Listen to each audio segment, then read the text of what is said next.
নমস্কাৰ বন্ধু-বান্ধৱীসকল, পুনৰবাৰ স্বাগতম জনাইছোঁ আমাৰ এই ইউটিউব চেনেলটোলৈ।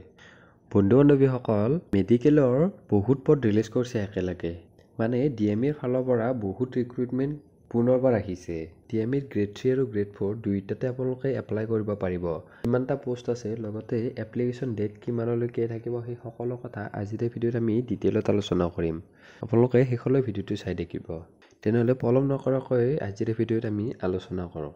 DMEৰ আছামৰ গ্ৰেড 3 টেকনিকেল বহুত পদ ৰিলিজ কৰিছে আৰু পোষ্ট নেমবোৰ আপোনালোকৰ গ্ৰেড 3 গ্ৰেড 4 হ'ব। টোটেল পোষ্ট আছে 2047টা পদ, মানে আপোনালোকৰ বহুত কেইটা পদ। অৰ্গেনাইজেশ্যনটো আপোনালোকৰ DME আছাম আৰু কোৱালিফিকেশ্যন 8 পাছৰ পৰা আপোনালোকে আবেদন কৰিব পাৰিব। এপ্লিকেশ্যন প্ৰচেছটো আপোনালোকৰ অনলাইন হ'ব। এপ্লিকেশ্যন ফিজ কোনো ধৰণৰ এপ্লিকেশ্যন ফিজ নালাগে।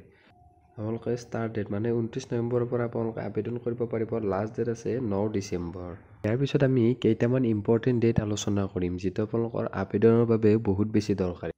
ইম্পৰ্টেণ্ট ডেট কেইটা হ'ল DMEৰ এপ্লিকেশ্যন ষ্টাৰ্ট ডেট 7 ফেব্ৰুৱাৰী 2023, মানে এইকেইটা পদ আগতে আপোনালোকৰ মুকলি কৰিছিল।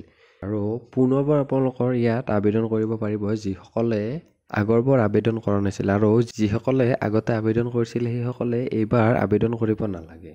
আৰু তেতিয়া আপোনালোকৰ লাষ্ট ডেট আছিল 28 ফেব্ৰুৱাৰী 2023, কিন্তু ৰিএপ্লাইৰ ষ্টাৰ্ট ডেট হ'ব 29 নৱেম্বৰ আৰু ৰিএপ্লাই এণ্ড ডেট হ'ব 9 ডিচেম্বৰ। আপোনালোকে ইয়াত আবেদন কৰিব পাৰে। যদি আপোনালোকৰ কিবা কনফিউজন আছে তলত কমেণ্ট কৰি সুধিব, আপোনালোকক গোটেই কথাবোৰ বুজাই দিয়া হ'ব।